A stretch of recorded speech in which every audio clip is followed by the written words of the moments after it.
The words cut deeper than any knife could. Really, Mother Hall, you're becoming quite the outdated relic, aren't you? Jessica's perfectly manicured hand waved dismissively across my dining room table, the one I'd served family meals on for 40 years. The crystal glasses, wedding gifts from my late husband's parents, clinked as she reached for more wine. My name is Tessa, and at 68, I've learned that the cruelest wounds often come gift-wrapped in fake smiles and backhanded compliments, especially when they're delivered by your daughter-in-law at what was supposed to be a pleasant Sunday dinner. I simply think we should consider what's best for everyone's future, Jessica continued, her voice dripping with artificial sweetness. The house is far too big for you to manage alone, and Ian and I could give it the attention it deserves. My son Ian shifted uncomfortably in his chair, his eyes fixed on his barely touched roast beef. Jess, maybe this isn't the time. It's exactly the time, she interrupted, shooting him a look that could freeze hell itself. We need to be practical about these things. I took a slow sip of water, buying time to steady my voice. The house is managing just fine, dear. I rather enjoy having space for when Kendra visits, and the garden keeps me active. The garden? Jessica laughed, the sound like breaking glass.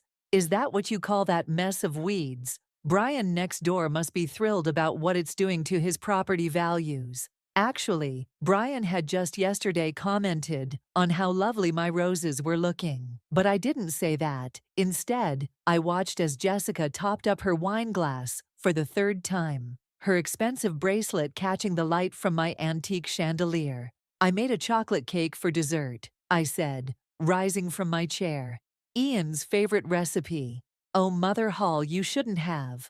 Jessica's tone shifted to sugary concern. You know Ian's watching his weight. Besides, all that sugar at your age. We need to think about your health. I caught my reflection in the china cabinet as I walked to the kitchen. Gray hair neatly styled, wrinkles earned through years of smiling and crying, and eyes that had seen enough of life to know when someone was playing a game. Jessica might think I was just another foolish old woman, but 40 years of teaching high school English had taught me to spot manipulation from a mile away. In the kitchen, I heard Jessica's voice drop to a stage whisper. Ian, we need to talk to her about assisted living. I found this lovely facility. My hands trembled slightly as I cut the cake, not from age or weakness, but from something else entirely. Anger, determination, perhaps both. Mom? Ian appeared in the doorway, his father's kind eyes looking worried. Need help? I've got it, sweetheart. I smiled, sliding perfect chocolate squares onto dessert plates. Though you might grab the coffee pot. He hesitated. About what Jessica said. It's fine, I cut him off gently. We all say things we don't mean sometimes. But Jessica had meant every word, and we both knew it. As I carried the cake back to the dining room, I made a decision. Tomorrow I would call Alexander, my lawyer and oldest friend. It was time to make some changes. Oh, look at that cake, Jessica sighed dramatically. So, homey. You know, Piper just opened this amazing little patisserie downtown. Everything's organic and gluten-free. We should really take you there sometime, Mother Hall. Show you how things are done these days. I served her a slice with an extra dollop of whipped cream. That sounds lovely, dear, though I doubt they use my secret ingredient. Secret ingredient? She raised a perfectly shaped eyebrow.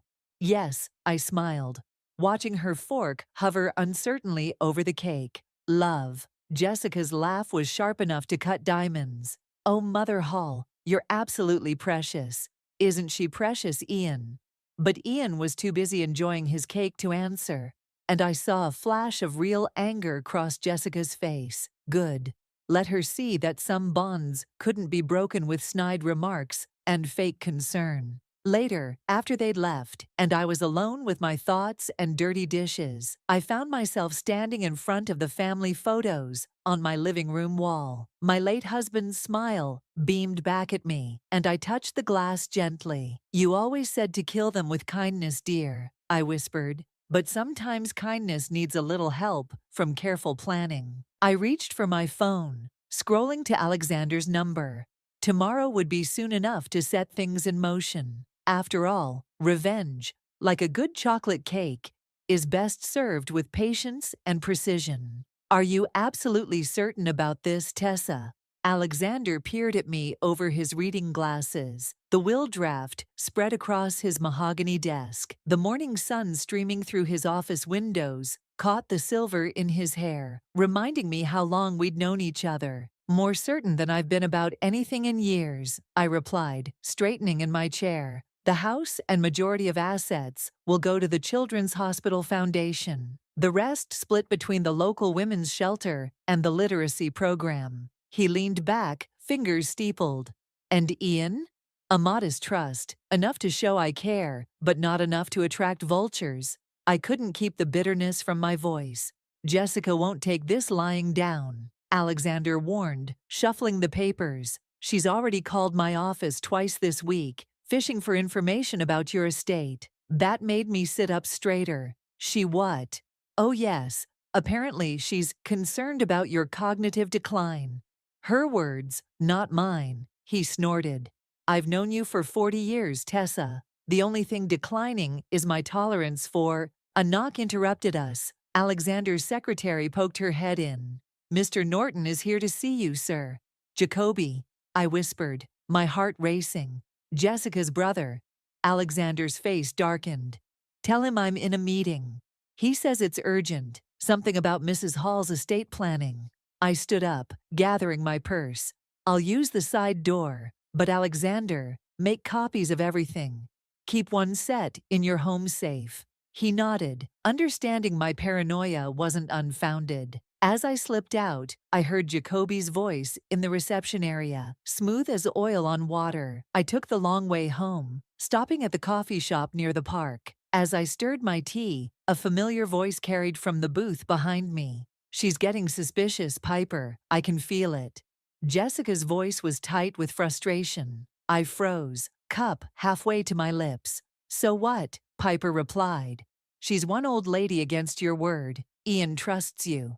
Ian's getting weird about it, though. That stupid chocolate cake last week. He wouldn't shut up about it for days. Then accelerate the plan. Jacoby said he could help with the paperwork, make it look like she's losing it. My hand shook, tea spilling onto the saucer. Paperwork? What paperwork? I don't know, Jessica sighed. The assisted living place wants proof of mental decline from her doctor. So get a different doctor, Piper said, like it was the most obvious thing in the world. Jacoby knows people.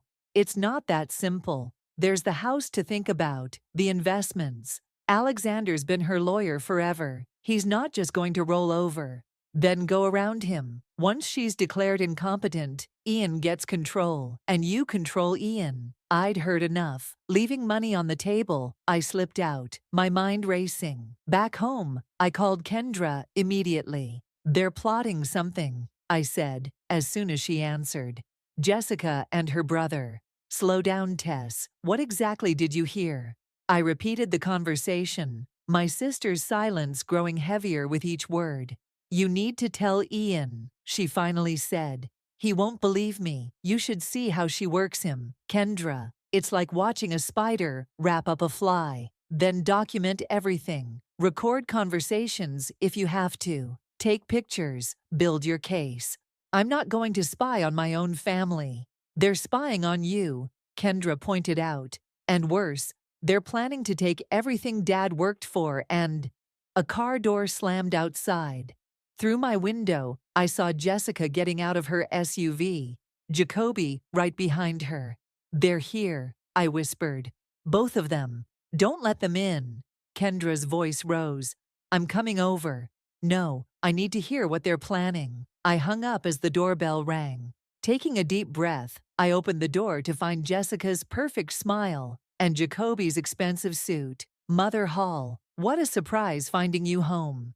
Jessica air-kissed my cheek. We were just discussing the family trust with my financial advisor and thought we'd stop by to chat about some options. I looked at Jacoby, who wasn't any kind of advisor I'd ever trust. How thoughtful. Would you like some tea? Perfect, Jessica beamed. And while we drink, we can talk about your future.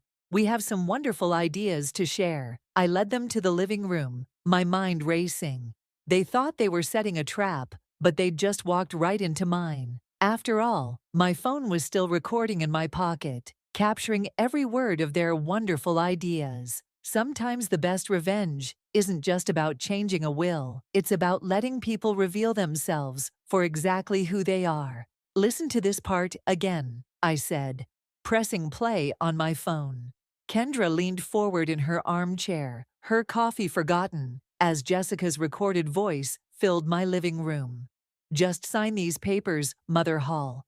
It's all standard procedure for estate planning. Jacoby can notarize them right here. I stopped the recording. They brought fake documents, Kendra. Actual fake documents. Did you sign anything? My sister's face was tight with concern. Of course not. I told them I needed my reading glasses and escaped to the kitchen. Called Alexander right there. You should have seen how fast they left when I mentioned his name. Kendra shook her head. You need to tell Ian. Today. He's at some charity event with Jessica. Something about underprivileged youth. I couldn't keep the irony from my voice. She's probably spending more on her dress than they'll raise. The doorbell rang, making us both jump. It was Brian from next door, holding a manila envelope. Sorry to bother you, Tessa, but this was in my mailbox by mistake. He handed it over, looking worried. Everything okay? I saw Jessica's brother here yesterday. Never liked that guy. Everything's fine, Brian. Thank you. I waited until he left before opening the envelope. Inside was a letter addressed to Jessica, marked urgent, final notice. You shouldn't read that, Kendra said. But she was already looking over my shoulder. The letter was from a credit collection agency. Apparently, Jessica was 6 months behind on payments for her boutique downtown. The amount made my eyes water. Well, Kendra whispered, now we know why she's so desperate for your money. Mother Hall? Jessica's voice called from the front door, making us both freeze. Your car's here, so I know you're home. I shoved the letter into my sweater pocket as Jessica walked in, wearing designer workout clothes that probably cost more than my monthly pension. Oh, Kendra's here. How nice. Jessica's smile didn't reach her eyes. Ian's worried about you, Mother Hall. You weren't answering your phone. I was having tea with my sister. I gestured to our cups. Would you like to join us? Actually, I need to talk to you about Ian, privately. She gave Kendra a pointed look. Anything you need to say to my sister, you can say in front of me. Kendra stood her ground. Jessica's perfect facade cracked slightly. Fine. Ian's concerned about your memory, Mother Hall. Yesterday with Jacoby, you seemed confused. Confused? I raised an eyebrow. About the documents you wanted me to sign without my lawyer present. Those were just standard forms. Jessica's voice rose slightly. Really, this paranoia isn't healthy. I've been researching some excellent memory care facilities. Get out. Kendra's voice was ice cold. Excuse me? You heard me. Get out of my sister's house. Jessica's face went through several expressions before settling on concern. I'm only trying to help. Ian will hear about this. Yes, I said quietly. I rather hope he does. After she left, slamming the door hard enough to rattle the windows, Kendra turned to me. You need to show Ian that letter. Not yet. I pulled it from my pocket. First, I need to find out exactly what kind of trouble his wife is in. Later that evening, Ian called. I could hear Jessica in the background, her voice high and upset. Mom, Jessica says you and Aunt Kendra were really rude to her today. Did she tell you why she came over? Something about helping with estate planning. Mom, she's worried about you. We both are. I see. I looked at the collection letter on my coffee table. Ian, honey, do you handle the finances for Jessica's boutique? What? No, she manages all that. Why? Just curious. How about your joint accounts? Do you look at those statements? Mom, what are you getting at? He sounded irritated now. Nothing, sweetheart. Just remember that I love you, okay? After hanging up, I called Alexander. I need you to look into something, I said. Jessica's boutique downtown. Something's not right with the finances. Already on it, he replied.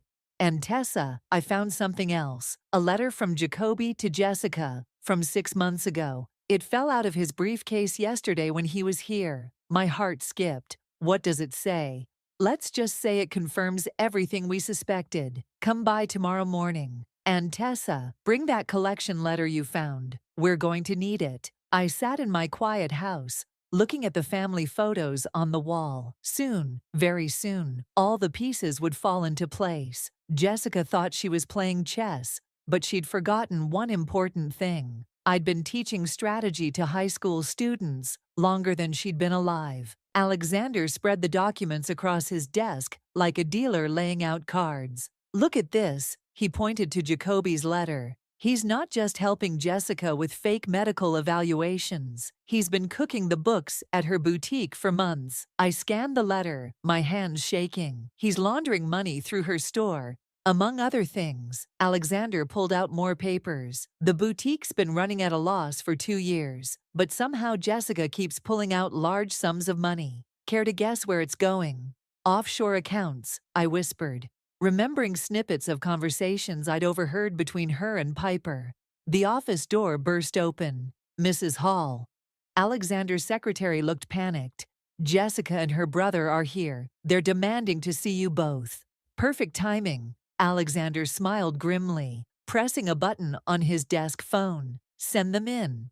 Jessica stormed in, Jacoby right behind her. Her designer heels clicked aggressively on the hardwood floor. How dare you go through my private correspondence, she hissed, spotting the letter in my hands. Private correspondence that was dropped in my office? Alexander raised an eyebrow. That's now evidence in a potential fraud investigation. Jacoby stepped forward, all smooth confidence. There seems to be a misunderstanding. Those documents are protected under attorney-client privilege.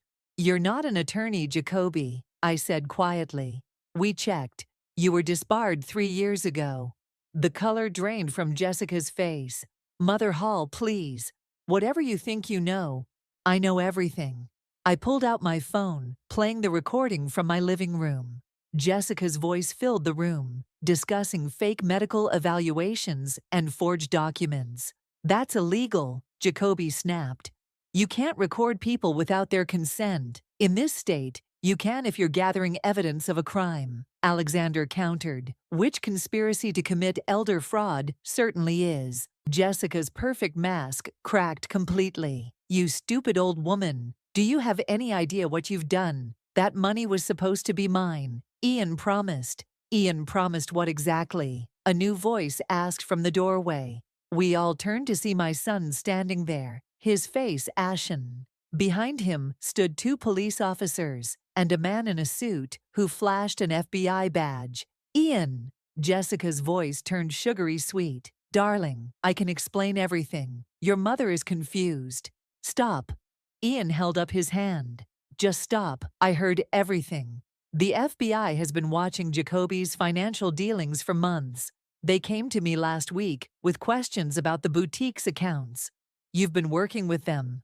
Jessica's voice rose to a shriek. Since they showed me proof that you've been stealing from my mother's accounts, small amounts, siphoned off gradually.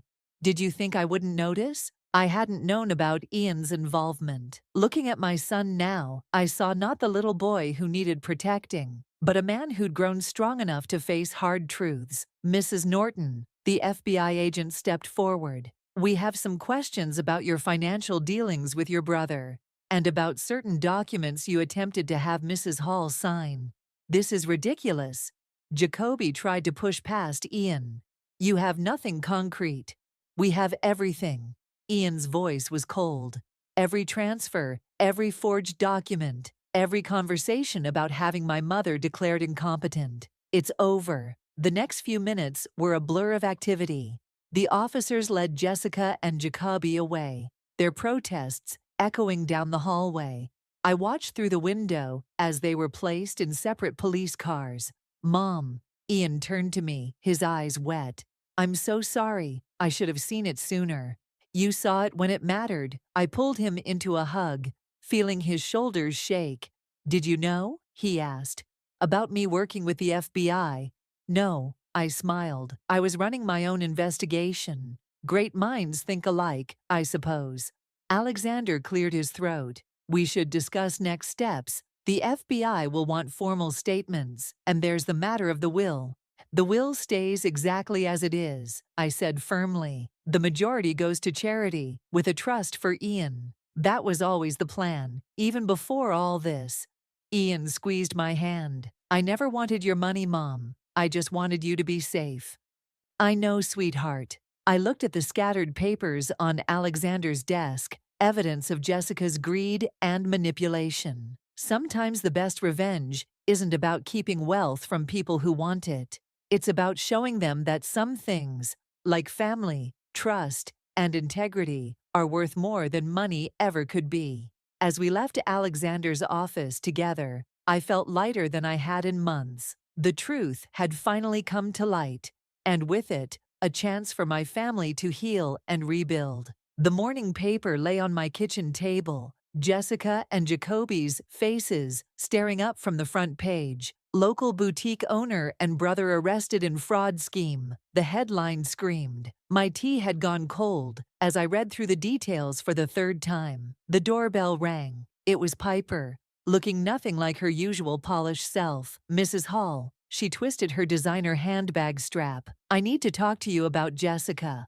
I stepped aside to let her in, noting her nervous energy. Would you like some tea? Look, I know what you must think of me, she blurted out. But Jessica told me things, made promises. About my money, I kept my voice neutral as I poured her tea. She said you were losing your grip on reality, that helping her was really helping you. Piper's hands shook as she accepted the cup. But then I saw the news, and the FBI came to question me this morning. The front door opened, and Ian walked in. His face hardened when he saw Piper. What's she doing here? Apparently, confessing, I said, watching Piper shrink under my son's glare. I want to make things right, Piper said quickly. Jessica, she has other accounts, ones the FBI doesn't know about yet, and there are more people involved. Ian pulled out his phone. I'm calling Agent Roberts. Wait, I held up my hand. Let's hear what she has to say first. Piper pulled a USB drive from her purse. Everything's here. Account numbers, emails, recorded conversations. Jessica kept receipts of everything. She said it was her insurance policy if things went wrong.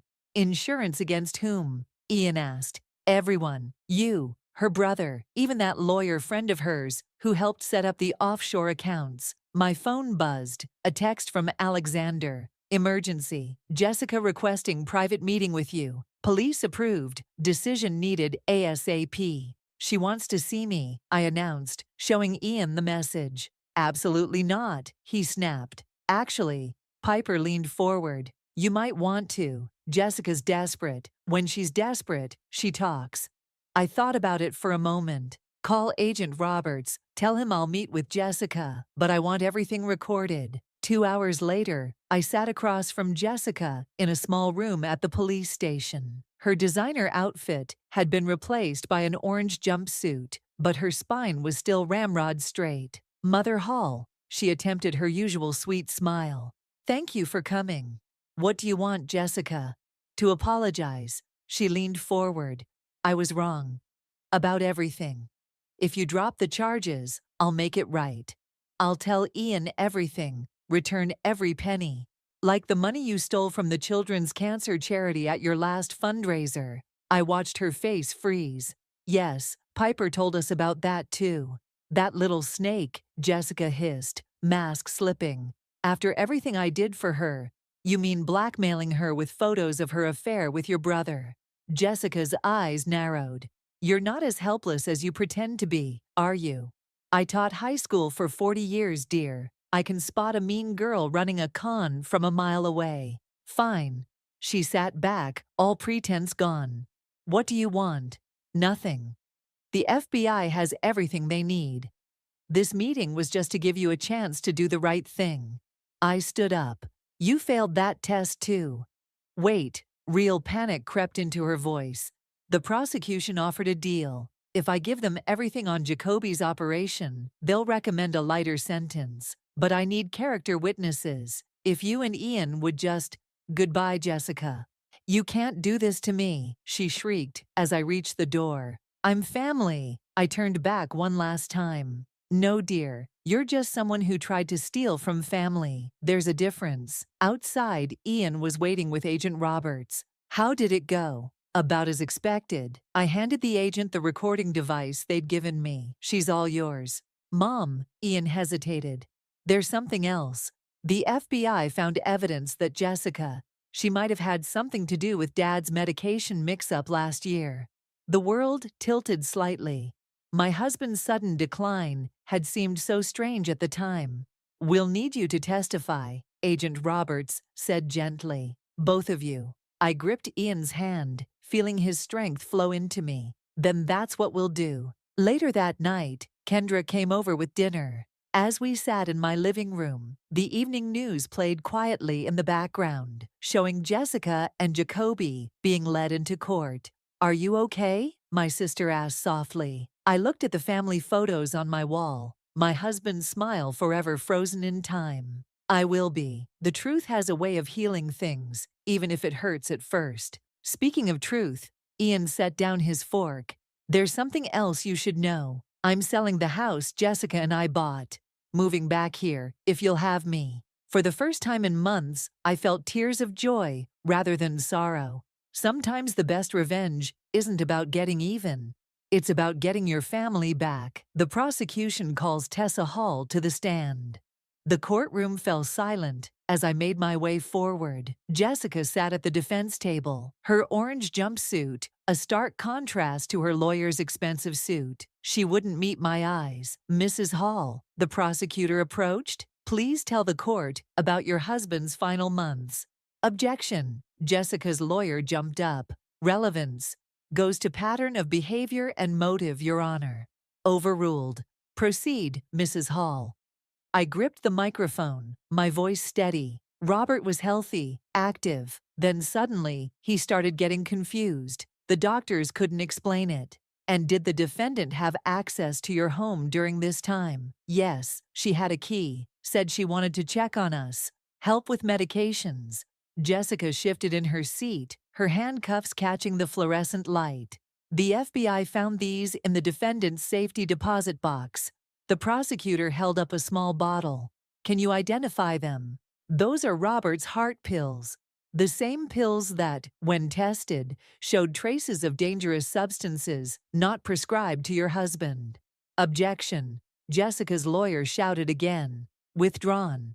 The prosecutor smiled slightly. Mrs. Hall, tell us about the defendant's attempts to have you declared incompetent. For the next hour, I detailed everything. The fake documents, the recorded conversations, the financial fraud. Through it all, Jessica sat stone-faced, but I could see her fingers trembling. During the recess, Ian found me in the hallway. You did great, Mom. But there's something else. The FBI found emails. Jessica was planning this before she even married me. My heart clenched. She targeted you. Apparently, she and Jacoby researched wealthy families, Dad's company, our assets. I was just her ticket in. His voice broke. I'm so sorry, Mom. I brought her into our lives. I hugged him tight. You have nothing to apologize for. She fooled a lot of people. Mrs. Hall, Agent Roberts approached. We need to discuss the next phase of testimony. It's about the charity fraud. Back in the courtroom, Jessica's lawyer tried one last desperate move. Your Honor, my client wishes to address Mrs. Hall directly. The judge peered over his glasses. Mrs. Hall, are you comfortable with this? I nodded, curious what she could possibly say. Jessica stood, tears streaming down her face. Mother Hall, Tessa, I was desperate. The boutique was failing. Jacoby was threatening me. I never meant for any of this to happen. Save the performance, Ian muttered from behind me.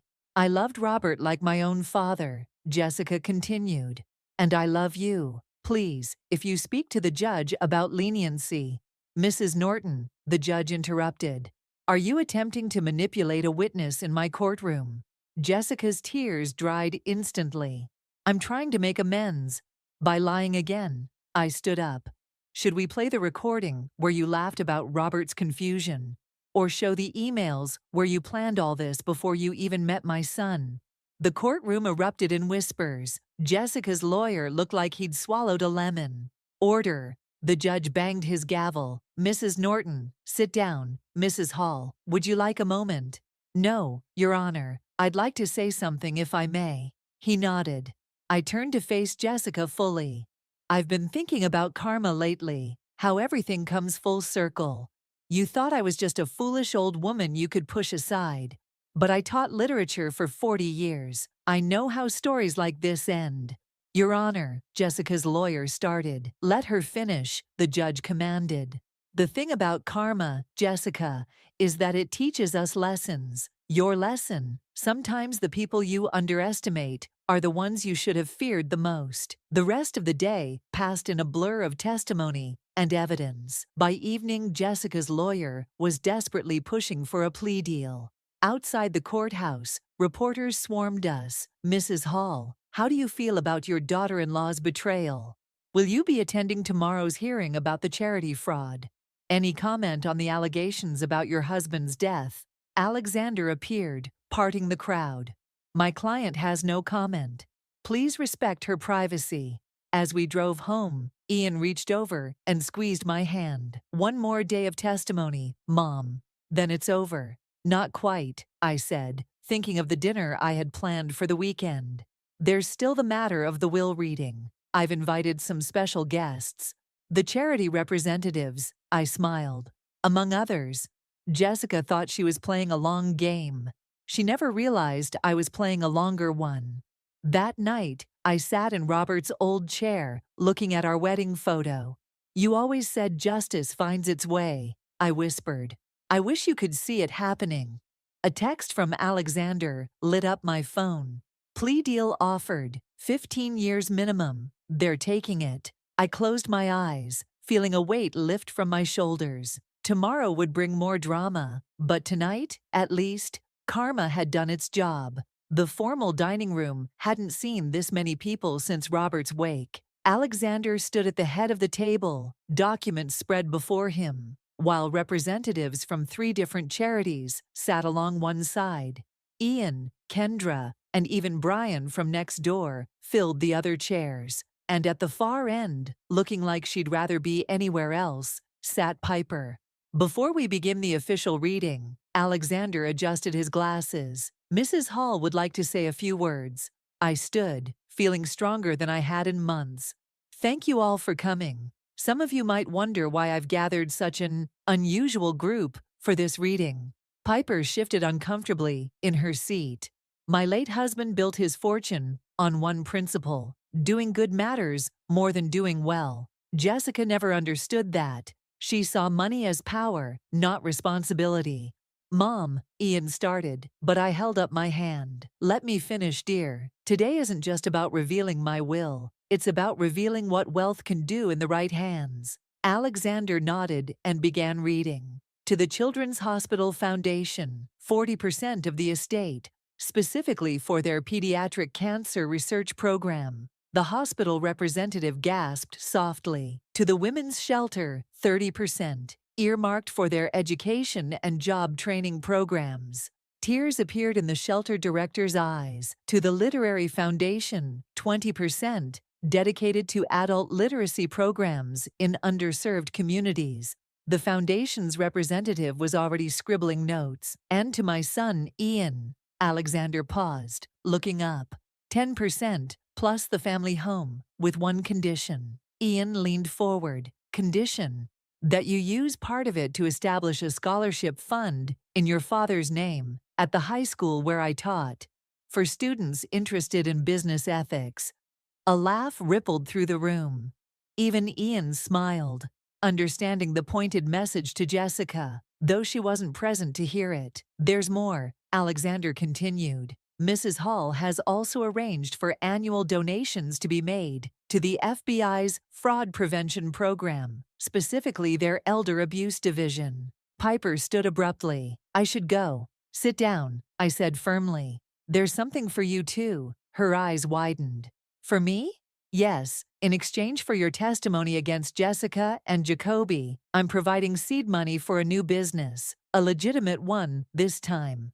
I don't understand, she stammered. Everyone deserves a second chance, I said, but only one. Use it wisely. The charity representatives were already discussing plans, their excitement filling the room with energy. The hospital director approached me with tears in her eyes. Mrs. Hall, this will fund our research for years. We can help so many children. That's the point, I smiled. Money is like water. It can destroy if it's hoarded, but it can give life if it flows freely. Ian came up beside me, his arm around my shoulders. Dad would be proud, Mom. Though I wish that Jessica could see this, I finished his thought. Oh, she will. I've arranged for her to receive detailed annual reports of every life changed by these donations, every child helped, every woman empowered, every adult who learns to read. That's a special kind of torture for someone like her, Kendra remarked with satisfaction. Alexander cleared his throat. There's one final item. Mrs. Hall has established a trust for any future grandchildren, accessible only after they complete significant community service hours. Ian's eyes filled with tears. Mom, just because one door closed doesn't mean others won't open. I squeezed his hand. Your father always said the best revenge is living well. I think helping others live well is even better. The meeting continued. Plans were made. Papers were signed. As people began to leave, Piper lingered. Mrs. Hall, why are you really helping me? Because Jessica didn't just hurt me, she hurt everyone around her. Breaking that cycle of harm starts with giving people better choices. After everyone left, Ian and I sat in the living room, looking at old photos. You know, he said quietly, when all this started, I thought you were the one who needed protecting. I never imagined that your old mother could orchestrate all this? I laughed. Age brings wisdom, dear, and wisdom teaches us that the best way to fight darkness is to create light. My phone buzzed, a message from Agent Roberts. Jessica received the will details. She's requesting another meeting. Are you going to see her? Ian asked, reading over my shoulder. No, I replied, putting the phone away. She wanted my attention for months. Now she can live with the knowledge that she'll never have it again. Outside, the sun was setting, painting the sky in brilliant colors. Tomorrow would bring new challenges, new opportunities to help others. But tonight, sitting with my son in the house where he grew up, I felt nothing but peace. Sometimes the best revenge isn't about getting even. It's about getting better, doing better, and helping others do the same. The morning newspaper landed on my doorstep with a satisfying thud. Local charity transforms lives. Hall Foundation celebrates first year of community impact, blazed across the front page. Below it, a photo showed smiling children in the new cancer ward, their hope-filled faces, a stark contrast to the small article tucked in the corner about Jessica's denied appeal. The doorbell rang. It was Piper, clutching a folder and looking nervous despite her new professional attire. Mrs. Hall, I wanted you to be the first to see this. She handed me the folder. The audit results from my new business. Everything transparent, everything legal. I scanned the documents, noting the healthy profit margins and substantial charitable donations. You've done well. Thanks to you. She hesitated. I saw Jessica yesterday, at the prison. My hand stilled on the papers. Oh? She wanted me to beg you to change the will. Again. Piper shook her head. I told her to read the newspaper instead. The front door opened, and Ian walked in carrying breakfast bags. Mom, you won't believe who I just— Oh, hello, Piper. I was just leaving, she said quickly. But Mrs. Hall, thank you for showing me there's a better way to succeed. After she left, Ian unpacked fresh croissants and coffee. That's quite a headline today. Indeed. I sipped my coffee. Though I suspect you didn't come just to discuss the newspaper. He grinned. No, I met someone, a teacher at my old high school, actually. She runs the business ethics scholarship program we funded. The one Jessica hates so much? I couldn't help smiling. The very same. Sarah's different, real. She volunteers at the women's shelter on weekends. The doorbell rang again. This time it was Alexander, waving another newspaper. Have you seen the business section? Jessica's boutique building is being converted into a community center. The irony is delicious. Come have coffee, I offered. Ian was just telling me about Sarah. Ah, yes, the ethics teacher. Alexander winked. I hear she's quite impressive. You knew? Ian looked surprised. My dear boy, your mother and I have been friends for 40 years. We know everything. The morning passed pleasantly, filled with plans and possibilities. Around noon, Kendra arrived with a letter. This came to my house by mistake, she said, handing me an envelope with the prison's return address. Another plea from Jessica. Actually, no. Kendra sat down. It's from Jacoby. He's agreed to testify about Robert's medication tampering, says he can't live with it anymore. The room fell silent. Finally, closure for Robert. I'll call Agent Roberts, Alexander said quietly, stepping out. Ian took my hand. Are you okay, Mom? Better than okay. I squeezed his fingers. Your father always said truth finds its way to the surface, like cream rising to the top. The doorbell chimed once more. This time it was Brian, holding a rose from his garden. Thought you might like this, Tessa. It's from that bush Robert helped me plant years ago. Finally bloomed. I took the flower, its perfume bringing back memories of Robert tending our garden. Perfect timing, Brian. We're celebrating today. The newspaper article? He beamed. Saw that. You showed them all what real class looks like, Tessa. Not just the article, I said. We're celebrating life, changes, new beginnings. Ian cleared his throat. Speaking of which, Sarah's coming for dinner tonight. I thought, maybe, if you'd like to meet her. I'd love to.